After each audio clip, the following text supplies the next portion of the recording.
Fala, caneta preta! Estamos aqui para resolver a prova do Serpro. Tá? Na verdade, eu tenho uma abordagem muito simples em relação a isso, né? Eu gosto de passar a minha visão de caneta preta, de concurseiro, que eu fui muito tempo, e um pouco de como que é a tendência, né, de você ver uma questão. É muito engraçado, cara. Na minha época, que eu sou geração cespiana, né, desde 2003 estudando, e cara, diria que 95% dos concursos que eu fiz foram no CESP. Eventualmente vinham algumas questões de FCC. Eu não sei quando que você está vendo esse vídeo, mas da data da publicação, hoje a banca que domina é a FGV. Então é engraçado você ver a forma de cobrança, né, de um edital que é um edital analista de desenvolvimento, tá vendo? De uma empresa tech, né, Serpro, ou seja, você vai desenvolver lá, né? Não tem muito que você fugir. Analista de desenvolvimento você vai desenvolver. E se você olhar a abordagem do CESP, olha só, você vai desenvolver, né? Eu tô passando aqui, ó. O desenvolvedor lida com o que, pessoal? Com o que o desenvolvedor lida? Com código. E se tu olhar, não tem código. Cara, eu não vou chamar esse Dockerfile aqui de código, tá? Tá, colocaria-se na definição ali clássica, porque eu tenho palavras reservadas, eu tenho instruções, mas sinceramente não vou chamar isso aqui de código, tá? Então, uma prova de desenvolvedor que não tem código. É muito engraçado isso aqui na abordagem do CESP. Por quê? O CESP, não é que o CESP não cobra código, mas você pega uma prova dessa, que é uma prova tech para um cargo tech, para analista de desenvolvedor, e é uma prova que não tem código. Então, a abordagem do CESP é uma abordagem mais, como eu posso dizer, mais teórica em relação a isso. A gente vai ver ali nas questões de padrões de projeto e tal. Tá? E a abordagem, por exemplo, da FGV, agora eu vou na próxima, eu estou corrigindo o primeiro aqui do Serpro, depois eu vou corrigir da Petrobras, depois eu vou corrigir da CGU. Então a abordagem da FGV é uma abordagem mais voltada para código. Então, o que isso quer dizer? Cara, hoje, se você vai fazer uma prova CESP, isso não mudou tanto, você foca mais nas teorias, né, dos porquês. E se você vai fazer uma prova mais FGV, você tem que inevitavelmente fazer código. Né?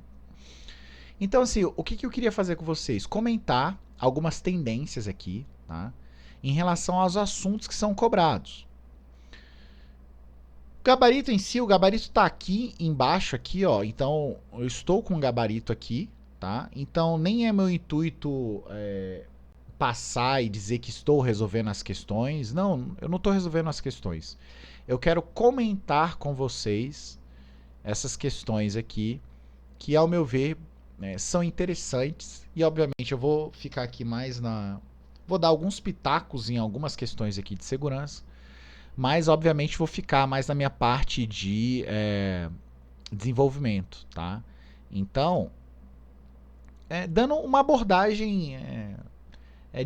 não vou nem dizer divertida, mas uma abordagem despojada em relação à resolução dessas provas, tá? Bom, então começa aqui com a parte de segurança, tá? Entra uma parte aí que nem vou entrar muito aqui não, mas o que eu gosto sempre de frisar é que não interessa o concurso que você está fazendo, cara, 27.001 e 27.002 será cobrado, tá? Vou resolver, tá na lista, né? Eu falei Serpro, tem um mosquito aqui. Eu falei Serpro, Petrobras, TCE Santa Catarina, que eu vou resolver também.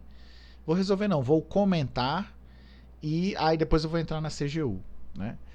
Só para você ter uma ideia, aqui 1, 2, 3, 4, 5 itens de 27.001, 27.002, né? No TCRJ cobraram, eu acho que, salvo engano, 7 itens também, e nem era um cargo de desenvolvimento, era um cargo de auditoria. Então, você vê que o assunto 27.000 cai para um concurso muito tech e cai para um concurso de auditor, saca? Tipo, são extremos e as bancas amam isso, né? Então, caiu na redação da 27001, 27002 do TCE Santa Catarina, caiu 7 itens no TCRJ e caíram aqui 3, 4, 5, né? 5 itens aqui em relação a 27002, ou em relação ao CEP, que é um cargo extremamente dev, né? Então, e aí? Você vai estudar ISO? Eu acho que sim, né? E, cara, o nível de cobrança, ele tá sendo bem detalhado aqui, tá? Lembrando que a 27002 seção tem os objetivos, os controles, as diretrizes e informações adicionais, tá? Muitas dessas questões aqui envolvem até mesmo informações adicionais. Então, que está dentro ali de diretrizes, controles. Então, antes você tinha que saber só as seções, objetivos e controles. Agora você tem que saber também as diretrizes e informações adicionais de cada um desses controles, tá? Então, obviamente, né, você não pode deixar de dar esse vacilo aí, né? Ou não pode deixar de dar esse vacilo. Não pode vacilar em deixar de estudar 27000 e 27002. Mas eu acho que você já sabia disso, né? Bom, então vamos lá. Vou comentar outras questões aqui também. No aspecto de segurança, OWASP também é um assunto que vem sendo cobrado com muita frequência, edital da CGU, assuntos que já caíram em provas de redação, tá? Caiu já na redação da BIM de 2018. Então é um assunto também que é interessante você saber o top 10 ali, o que mudou, o que não mudou, tá? Aí vamos lá, engenharia de software, cara. Putz, até hoje cai o tal do cascata, né? É engraçado isso, né? Então, vou fazer a primeira questão aqui, ó. No modelo cascata, né? Que é essa questão aqui dada a dificuldade natural para estabelecer todos os requisitos na fase inicial do projeto, os requisitos são definidos ao longo de todas as fases. Cara, a ideia do cascata é justamente definir, né? Deixa eu dar. Ó, ficou bonitinho assim, ó. Pronto. A ideia do cascata é justamente definir os requisitos na fase inicial. Porra, Rafa, cascata é ruim? Não necessariamente, depende do projeto. Se você tá com um projeto que tá com escopo definido, cara, eu vou fazer uma casa. É interessante eu ter os requisitos todos definidos antes, né? Um software, geralmente os requisitos são maleáveis, eles duram, eles vão alterando com o tempo. Então, cascata pode ser que não seja tão ideal assim para desenvolvimento de software. Nossa, tem outro mosquito aqui. Vem aqui. Bastidor, né? Se eu fosse fazer edição, ia colocar em preto e branco essa hora, né? Mas eu não vou fazer edição disso. Mas, cara, muito cobrado, cascata, iterativo, espiral, modelo em V. Isso aqui, nossa senhora, né? No modelo iterativo, as interações na fase de construção concentram-se nas construção e você vai focar na fase de requisitos, não faz tanto sentido. Então, cara, essas questões de engenharia de software são questões que já estão sendo cobradas há muito, muito tempo. São questões meio que batidas já. Não dá para vacilar tanto, mas também não dá para deixar de estudar, tá? Um dos princípios do modelo ágil é a abstração das ferramentas que serão utilizadas para criar os modelos. Cara, falou em modelo ágil, ele mesmo fala, né? Se a gente pegar aqui o manifesto ágil,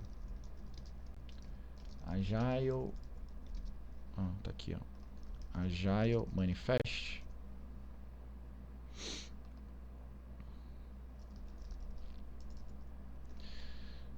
Então ele mesmo fala aqui no Agile Manifest. Tá aqui, ó. Individuals and interactions over process and tools. Né? Então, indivíduos e interações, né, entre eles são maiores, melhores do que processo, né, do que ferramentas. Vale mais a pena do que processo. Ainda vou matar esse mosquito quando ele sair daqui. Beleza, então é a abstração das ferramentas. Não tem nada a ver, né? Então a gente coloca aqui como vermelhinho, tá? Beleza, então eu acho que aqui deu para dar uma boa comentada, tá? Nessa parte de engenharia. Scrum, galera, Scrum cai direto, né? E, cara, recentemente agora, eu já recomendo estudar o Scrum Guide aqui de 2020, tá? Porque reza a lenda, e deixa eu até confirmar isso aqui. Eu tô com o meu Scrum de 2016, tô. Deixa eu abrir aqui. Recentemente, na CGU, caiu uma questão de meta de sprint. E eu errei, porque eu associei meta da sprint ao sprint backlog. Porque a partir do sprint backlog a gente atinge a meta, né? Ó, tanto é que ele fala aqui, o sprint backlog, só que o que acontece? Na verdade, o sprint backlog, ele é composto pela meta. Então a meta é mais o conceito geral, né? Conjunto de itens dos backlogs, né? Que formam o sprint backlog, e o plano de ação para entregar o incremento. E em relação a isso aqui, e a questão lá falava que o time Scrum, e eu vou até ver isso aqui agora, Product Owner, tal, Scrum Team, tá aqui, ó. E a questão lá falava que o time Scrum era o responsável pela meta da sprint. E aí a justificativa que muitos deram estava baseado aqui, né? Todo Scrum Team é responsável por incremento valioso a cada sprint, o Scrum define as responsabilidades e tudo mais. Cara, eu sinceramente acredito que muito por causa disso aqui, ó, que vem aqui,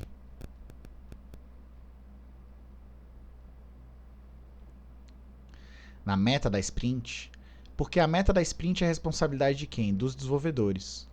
Mas ele fala aqui embora a meta da sprint seja a responsabilidade dos desenvolvedores, este fornece flexibilidade em termos de trabalho exato necessário. A meta da sprint também cria coerência e foco, encorajando o Scrum Team a trabalhar junto.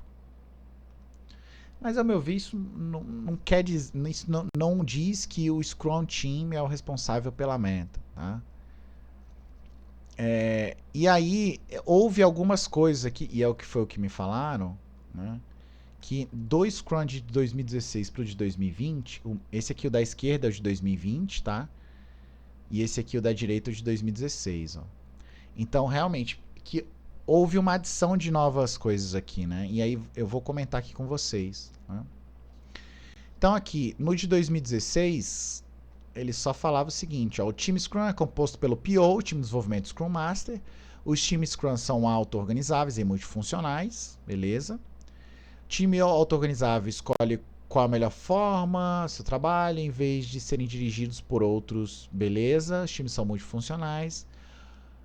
Todas as competências necessárias, modelo de time Scrum é projetado para aperfeiçoar, flexibilidade, beleza, tudo certo aqui. Aí, time Scrum entregam produtos de forma interativa e incremental, maximizando as oportunidades de alimentação, entregas incrementais do produto e garante uma versão potencialmente do produto disponível. Beleza. E aqui no de 2020 ele adicionou novas coisas aqui, né? Ó, falando aqui, deixa eu só... time de desenvolvimento, Scrum Master, eventos do Scrum. No de 2020, ele adicionou novas informações a respeito do time Scrum, né? Ó, é pequeno, consiste no Scrum Master, PO e Developers, não há subtimes ou hierarquias, unidade coesa, focados em objetivo de cada vez meta do produto. Os Scrum Teams são multifuncionais, autogerenciáveis, aqui ele manteve, né? O Scrum Team é pequeno o suficiente para permanecer normalmente 10 ou menos pessoas, né? Em geral, descobrimos que os menores, eles devem compartilhar a mesma meta do produto, do Product Backlog e o Product Owner. O Scrum Team é responsável por todas as atividades relacionadas ao produto, desde a colaboração, né? Pois é, ele não fala aqui que o time do Scrum é o responsável pela meta da sprint, tá? Isso que, deixa eu ver no de 2016 aqui. Sprint, cancelamento da sprint, tópico, objetivo ou meta da sprint, já no de 2016 aqui, ó. Meta da sprint é o objetivo definido para a sprint que pode ser satisfeito através da implementação do backlog do produto. Este fornece uma direção para o time de desenvolvimento saber, né, olha lá, time de desenvolvimento. Este é criado durante a reunião do planejamento de sprint. O objetivo da sprint dá ao time de desenvolvimento alguma flexibilidade em relação Os itens do Product Backlog selecionados entregam função coerente. O objetivo da sprint pode ser qualquer outro coerente. Conforme o time de desenvolvimento trabalha, ele mantém o objetivo da sprint em mente. A meta de satisfazer o objetivo da sprint implementa a funcionalidade de tecnologia. Caso o trabalho acabe por ser diferente do esperado de time de desenvolvimento, então eles colaboram com o PO para negociar o escopo do produto. Mas essa questão da CGO eu ainda vou comentar. De qualquer forma, então a gente já começa a estudar aqui pelo Scrum Guide de 2020, tá? E aí a questão... Cadê a questão? Tá. Cobrando o Daily Scrum, né? Daily Scrum é o único momento do dia em que os desenvolvedores se reúnem para discutir detalhadamente. Cara, vamos lá, 2 erros aí. Não é o único momento do dia. E primeiro, não é detalhadamente, tá? A ideia aqui, inclusive, rola muito o conceito de stand-up meeting, né? Então, se a gente for aqui no Daily, cadê? Na Daily, né? A gente tem que basicamente responder o que eu estou fazendo, né? Se há algum impedimento e o que eu vou fazer, né? Então é um evento de 15 minutos. Não tem como ser detalhado em 15 minutos, né? Product Owner e Scrum Master estão trabalhando ativamente. O que acontece? No de 2012, ele falava que o Daily é responsabilidade somente do time de desenvolvimento, né? Ele não falava ali que o Scrum Master e o PO participavam. E aí no de 2020 ele vem com isso aqui, ó. A Daily Scrum é um evento de 15 minutos para os developers do Scrum Team. Então, para os developers do Scrum Team, né? Para reduzir a complexidade e realizando o mesmo horário do qual todos os dias úteis da sprint. Se o PO ou o Scrum Master estão trabalhando ativamente nos itens do Sprint Backlog, eles participam como developers. No de 2016, ó, só para a gente comparar,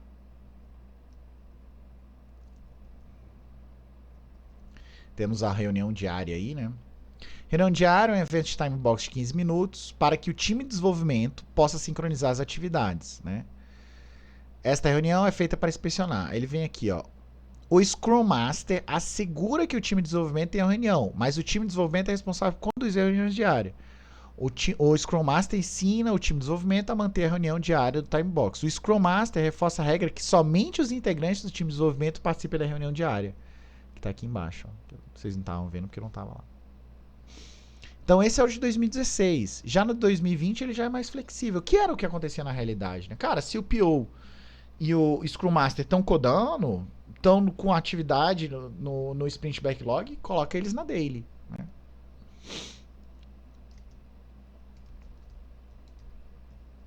Então a 70 aqui, errada, tá?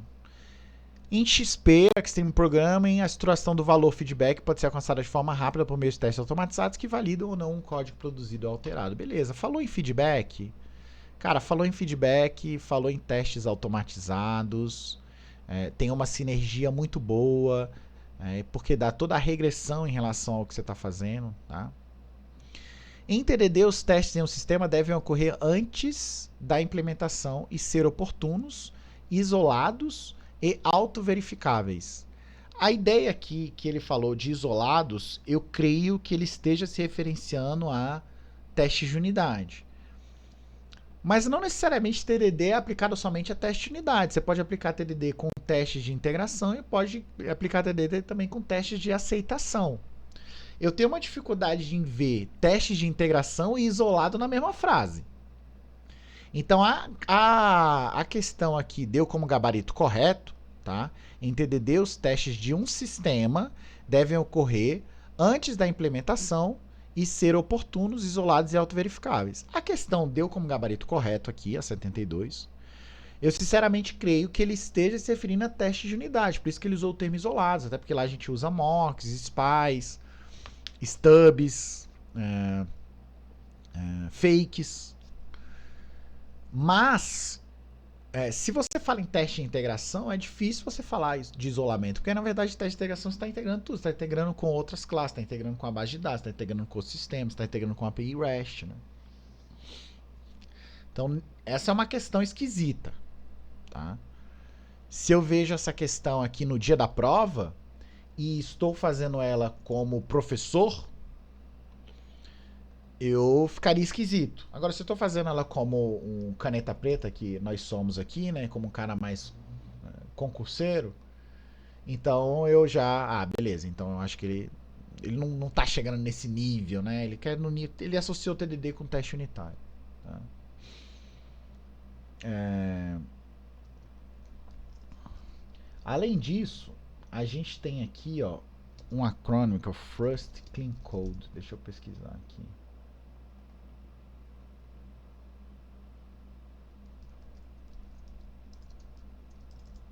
Aqui.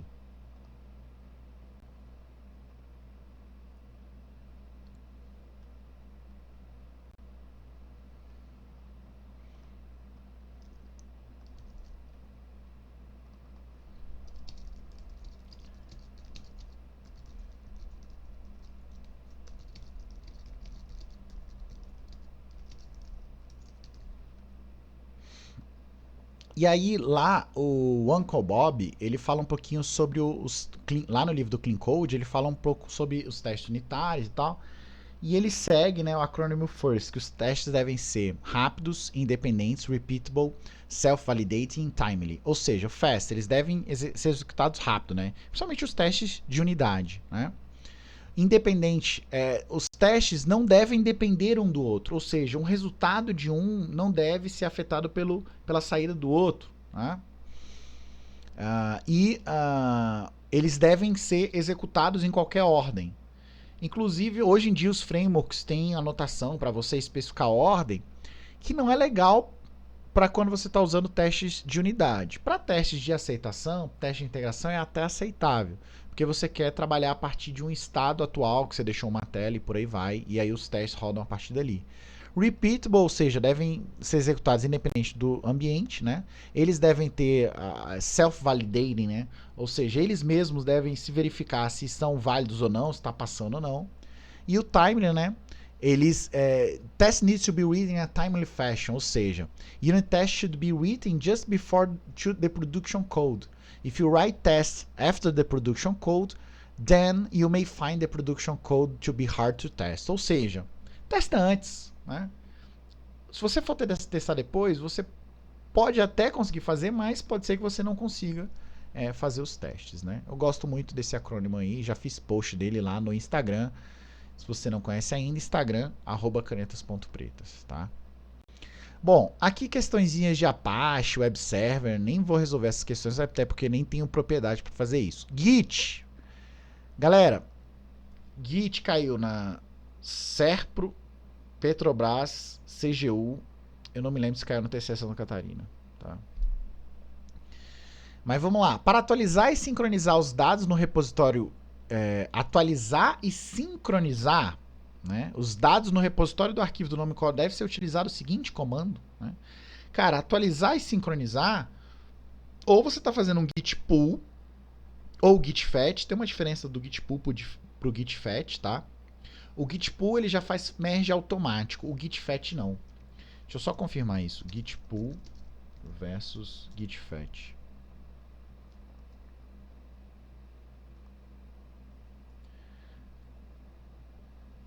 Aqui, ó.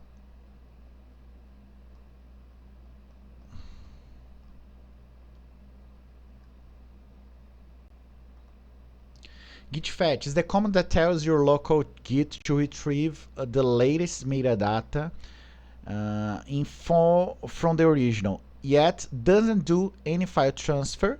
It's more just checking to see if there are any changes available. Ou seja, ele só faz um checkzinho para ver se tem alguma mudança válida. Então aquilo que eu falei de já faz o merge automático não tem nada a ver, tá? Git pull, on the other hand, does the end and does that, ou seja, faz a checagem se tem alguma coisa disponível and brings those changes from the remote repository. E como ele quer aqui sincronização, então inevitavelmente ele teria que usar o pull, tá? Não caberia aqui o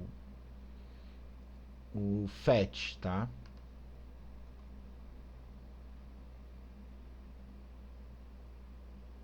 Ah, tá aqui, ó. In simple terms, git pull does a git fetch followed by a git merge, ou seja, então aquilo que eu falei tem um quê de verdade, tá? O git pull ele já faz o merge automático. O git fetch não. Aqui, ó. Até aqui no Stack Overflow. In the simple terms, git pull does a git fetch followed by a git merge. Então o que eu falei não foi besteira não. Beleza. Então, ou seria um git pull ou um git push, né? Porque para atualizar e sincronizar os dados no repositório do arquivo, eu não sei se ele está atualizando local ou remoto, né? De qualquer forma, não seria o git init, concorda? Nada a ver isso aqui. Então, por isso aqui que a questão 78 veio como errada, tá? O comando git checkout é capaz de copiar completamente um repositório para um repositório local. Não seria o git checkout, né? Seria o git clone. E, além disso, o checkout ele faz mais que isso, né? Ele troca branches, ele volta ao estado original. O comando git stash sem argumentos por padrão é similar à execução do comando git stash show, na medida em que ambas mostram as alterações. Não. O que o git stash faz? Se tu der um git stash, eu faço a analogia o seguinte: imagina que tua mesa está toda bagunçada. E aí tu quer receber novas modificações em cima da tua mesa. Tu quer almoçar em cima da tua mesa. Aí o que tu faz? Tu pega tudo que está na tua mesa, joga na gaveta e coloca o prato para tu almoçar. Aí tu almoça, depois tu tira o prato que tu acabou de almoçar e retira a bagunça da gaveta. Então o git stash é, cara, pega toda a bagunça que eu tô fazendo aqui, dou uma empilhada nela e depois eu resolvo isso. E aí começa a fazer coisas novas em cima da mesa. Depois, se eu quiser voltar com a bagunça, eu tento mergear a bagunça com o que eu tô comendo aqui na mesa. Se não, eu só me livro da mesa, deixo ela limpa de novo e trago o que estava na minha gaveta, tá? Bela analogia. E aí esses concursos agora estão cobrando muita parte de DevOps, sincronização, CI, CD. Então, por exemplo, ó, no que se refere ao uso do Jenkins, julgue os itens a seguir. O Jenkins permite interagir com diferentes tipos de credenciais, sendo uma delas a utilização de SSH com chaves públicas e privadas para autenticar somente com o username e chave privada. Eu não saberia responder essa questão. Muito provavelmente quem já mexeu com Jenkins saberia responder essa questão. Eu já respondi essa questão, mas eu já mexi com Jenkins, mas mais como usuário, não nesse nível aqui de saber se efetivamente ele autentica com SSH. Né? Se fosse para chutar, eu diria que sim, que foi de fato o gabarito dessa questão. Mas saber essa questão com certeza, eu não ia saber. Tá? É possível customizar recursos da API disponibilizada pelo Jenkins utilizando Python para buscar e instalar artefatos. Presumiria que sim, mas mais uma vez aqui você precisa saber dos conhecimentos internos aqui do Jenkins, né? A questão aqui veio também como gabarito correto, tá? Essa é uma questão interessante, Kafka, porque é uma questão de Kafka, mas aqui é uma questão de Jenkins e ele cobrou as especificidades do Jenkins. Ele não cobrou um conceito mais geral de um servidor de integração contínua. Como ao meu ver ele poderia ter cobrado. Ele especificou muito Jenkins. Já essa questão de Kafka, ele não cobrou as especificidades do Kafka. Ele não cobrou como é que funciona o Kafka. Ele cobrou como que funciona uma API, um servidor de mensageria. Então ele fala o seguinte, ó, conexões entre produtos e consumers suportam mecanismos de autenticação capazes de criptografar com SSL. Isso não é uma peculiaridade do Kafka em si, tá? Então veio como gabarito correto aqui, mas beleza, não é uma peculiaridade do Kafka. Um servidor de mensageria, né, lida com isso, lida com criptografia também. E é possível fazer uso da API Consumer para publicar eventos. Não seria Consumer, né? Seria Producer. Por isso que são questões de Kafka, mas ainda as bancas estão cobrando aqui só a ponta do iceberg de Kafka, tá? Eu creio que 2 servidores vão passar a ser cobrados com mais frequência. O Kafka e o NATS. Kafka, NATS e NATS Stream. Na verdade, JetStream, que é a substituição do NATS Stream. Eu creio que esses 2 vão ser cobrados com mais frequência daqui para frente. Dockerzão da massa. E aí, galera, se você não sabe Docker ainda, vá atrás disso, tá? A gente tem aula aqui no Canetas Pretas falando sobre isso, nas minhas revisões e tal. Eu sempre simulados eu faço questão de Docker. Então você tem que saber identificar o que está rodando aqui, né? Então Docker tá vindo de uma imagem do Red Hat, tá rodando os comandos aí, adicionando outros e tal, né? Então a imagem base do container é um Red Hat Linux. Beleza, é isso aí mesmo, né? Por quê? Basta eu ver de onde ela tá vindo, ó, o from aqui, ó. O from é a imagem base do container, né? Red hat aqui. E a outra, o comando a seguir é capaz de fazer o build. Essa é uma questão muito bacana, porque mostra quais comandos do Docker ali já são interessantes você estar familiarizado. Deixa eu prender aqui o... Tá uma questãozinha muito bacana essa aqui, tá? Então, como é que eu faço para buildar uma imagem? Para buildar uma imagem, eu uso o Docker Build. Como é que eu faço para criar um container a partir de uma imagem? Eu uso o Docker Run. Se você está utilizando o Docker Compose, tem como você fazer o run da imagem e já passar um parâmetro para ele buildar, que é o Docker Compose app --build. Porém, nesse caso aqui do Docker Run, não tem como fazer isso. Então, como ele quer fazer o build e inicializar, ele quer fazer o build e inicializar, ele está dando um Docker Run. Então, não rola de fazer isso, tá? Nesse caso, ele teria que fazer um Docker build da imagem, taguear ela, dar um nome para ela, e a partir disso você faz um Docker Run. E aí, esse name aqui é o name do container. Então, nesse caso aqui, deu errado. O "-d" é para ele subir no modo daemon, e o "-p" é a porta externa e a porta interna. Muito boa essa questão, tá? Além disso, as bancas também estão cobrando o nosso caro amigo Kubernetes, né? Então aqui é interessante você saber a arquitetura do Kubernetes Architecture, tá? Que foi justamente o escopo dessa questão aí, né? Ó. Essa questão tá te cobrando isso aí, ó. Se você sabe o que é o etcd, API, Node, Control Pane, Scheduler, Kubelet, Kprox, né? Ela quer que você saiba esses elementos. Então, o que você tem que fazer? Ó, etcd aqui, ó, quer ver?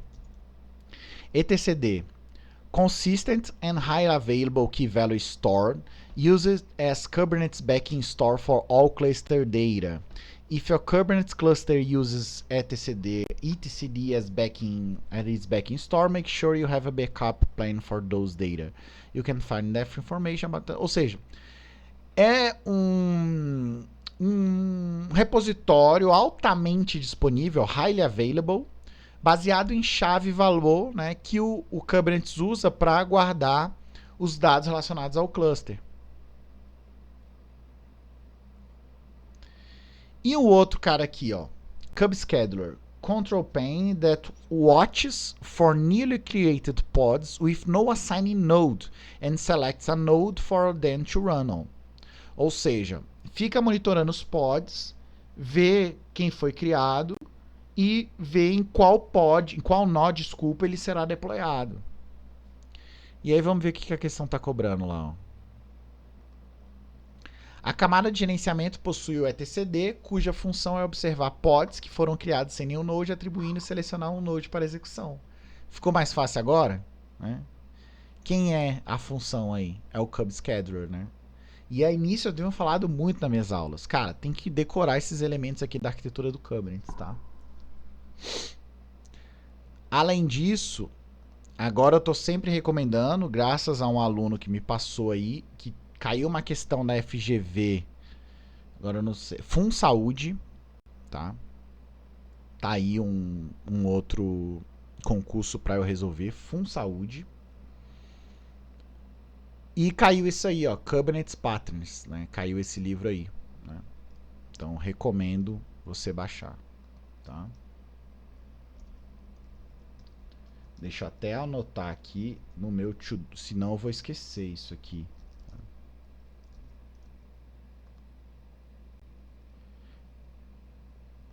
Beleza. Então ficou fácil aqui agora, né? Para obter o status de um node, então essa questão aqui 87, né, letra errada, ou letra errada, letra E errada, tá? Para obter o status de um node nomeado como node 1, em um cluster deve ser executado o comando a seguir, kubectl describe node1. Beleza. O describe faz um pouco mais do que isso, tá? Ele descreve exatamente o que está rolando no componente. E aí, salvo engano, cara, essa questão ela foi anulada. Deixa eu só confirmar aqui.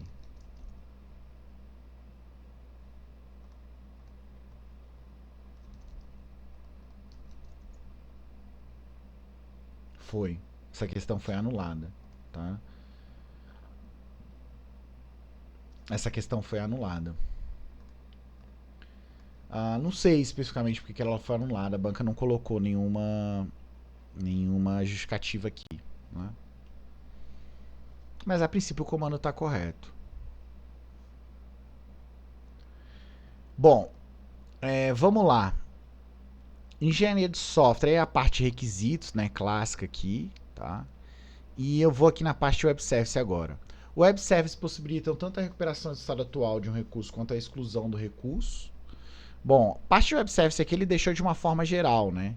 Então, esse web service aqui poderia ser implementado tanto com SOAP, quanto WSTL, quanto de gRPC. Então, beleza, não vejo nenhum problema. A arquitetura RESTful não possibilita o uso de servidores intermediários. Errado, né? Na verdade, inclusive, é uma das constraints. E isso é um assunto que costuma cair com uma certa frequência, tá? RESTful constraints. Inclusive, no meus simulados eu coloco direto isso, tá? RESTful Architecture Constraints. Uniform Interface, Client Server, Stateless e o Cacheable Layer System, né? Code on Demand. Então, quando ele fala, não possibilita o de servidores intermediários, chamados de balanceador de carga, razão porque o cliente sempre se conecta ao servidor final. Nada a ver, né? Você tem até baseado em camadas aqui, que é o Layer System, né? E você pode até usar essas camadas para tornar esses recursos cacheáveis, tá? Então, daria para justificar aí das duas formas que essa questão está errada, tá? As interações acontecem sem um controle de estado, o que é conhecido como o stateless, né? Bom, a ideia de você ter uma aplicação totalmente stateless é justamente não ter estado, não guardar estado, tá? E isso é bom para uma aplicação RESTful, tanto é que é uma das constraints. O protocolo de comunicação HTTP e identificação de recursos podem ser utilizados por meio de Unified Resource Locator. Como ele queria identificação, eu acho que o peguinha aqui dessa questão é que ele queria o URI. Por isso que ele deu errada, tá? Mas bem puxada. Duas questões que envolvem implementações e padrões de microserviços, tá? Então você tem que saber o SAGA, o CQRS, o Circuit Breaker, API Gateway, Backend for Frontend. Tudo isso tem a ver com microserviços. Então o API Gateway, né? Então olha só. Eu uso esse site aqui, ó, API Composition, que é o API Gateway. Pronto. Então o API Gateway vai ser um cara que vai ficar aqui no meio, ó. Então aqui você tem os seus recursos, aqui você tem a API que centraliza a chegada de todas as requisições dos seus diferentes clientes aqui. E aqui você pode fazer billing, você pode fazer autenticação, autorização, gerenciamento de tokens. Tá? E aí existem alguns APIs gateways que fazem isso. Tá? O Kong com Conga, tá? É um deles. APIs podem ser protegidas com recursos de autenticação. Sim, é isso aí mesmo. Tá? Não tem nenhum problema nessa abordagem aqui. E um gateway de API é utilizado entre o cliente e os serviços do back-end, sendo capaz de prover estatísticas. Né? Aquela figura ali que eu mostrei para vocês descreve bem isso aí. Né? Então, tanto a 103 quanto a 104 estão corretas. Padrões de projeto clássico KI. Olha lá. 1, 2, 3, 4, 5, 6, 7, 8 questões de padrões de projeto, cara. 8! Deus me livre, as bancas amam, o CESP ama padrão de projeto, porque é muito conceitual, né? Então, conforme o padrão sim, então um sistema que necessite de um único objeto após instanciar o programa não deve ter permissão de criar objetos adicionais. É justamente isso, né? Padrão Singleton fala justamente isso, né? É uma instância única para toda a sua aplicação. Prototype cria novos objetos sem aproveitar o estado do objeto copiado. Não, ele aproveita. O propósito do adapter é separar uma abstração de sua implementação, para que as duas possam variar e serem independentes. Não, isso aqui está mais para o bridge, né? O adapter é adaptar uma interface que não seriam... dois elementos que não poderiam trabalhar facilmente juntos, e você cria um adapter para isso. O cliente que precisa tratar informações de maneira uniforme, objetos individuais e suas composições, deve utilizar para essa finalidade o padrão Facade. Não, é o padrão Composite. Aí, cara, O padrão Iterator oferece uma forma flexível de uso de herança para estender funcionalidade. Não é o Iterator. Iterator é elementos sequenciais, né? Isso aqui, cara, estender uma funcionalidade, eu diria que está mais até para o Decorator. Tá mais pro Decorator, que se adiciona novas funcionalidades do que... acho que seria o Decorator aqui. E o padrão Command permite suportar operações reversíveis e diferentes requisições parametrizadas pelo cliente. Isso aqui é um importante do padrão Command, tá? Essa parametrização dos seus ambientes, tá? Ou dos seus ambientes. Parametrização por clientes, tá? A utilização do padrão controller quando uma classe recebe a responsabilidade de lidar com eventos do sistema, aí aqui já vem um GRASP, né? E atribuir responsabilidades para a implementação e não para objetos faz parte do padrão expert. Não, ele atribui para classes e objetos, né? Cara, bom, é isso. O resto envolve... outros assuntos aqui. Não caiu o banco de dados, né? Caiu o blockchain. Ah, tem uma questão aqui de DevOps. Questão de DevOps aqui, vou fazer ela. Ó. Olha só. Na gestão de configuração em que se observa os valores do DevOps, é importante implantar imediatamente as versões desenvolvidas no ambiente de produção. Ou seja, falou em implantar imediatamente, eu estou falando de quem? Ou de Continuous Delivery ou Continuous Deployment, né? Como ele está falando de produção, então eu diria que está mais para o Continuous Delivery ali. Cabendo nesse contexto, a equipe de desenvolvimento e a criação de scripts automatizados para garantia de integração contínua. Não, aqui não é integração contínua, aqui é o Continuous Delivery e Continuous Deployment. Né?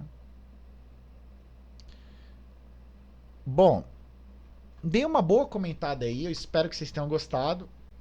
Se você curtiu, deixa o like e comenta aqui embaixo quais outros concursos você quer que eu comente aqui de forma descontraída as questões, beleza? Grande abraço, siga a gente no canetas.pretas, tá? O que nós fazemos lá? Nós temos uma parceria com o Estratégia Concursos, onde nossos cursos regulares estão lá, e além disso, quando sai um concurso novo, nós fazemos simulados e aulas de revisão específicas para esse concurso, de acordo com o tópico elencado, tá? Então aqui, ó, lá no Instagram, ó, a gente faz vários posts lá, dando dicas. Recentemente eu fiz um, inclusive, aqui, ó, de comentando questões, né? Então tem vários assuntos bacanas lá para você que está estudando aí para concursos de TI, tá? Siga a gente lá e deixa o like, deixa seu comentário aqui. Até mais.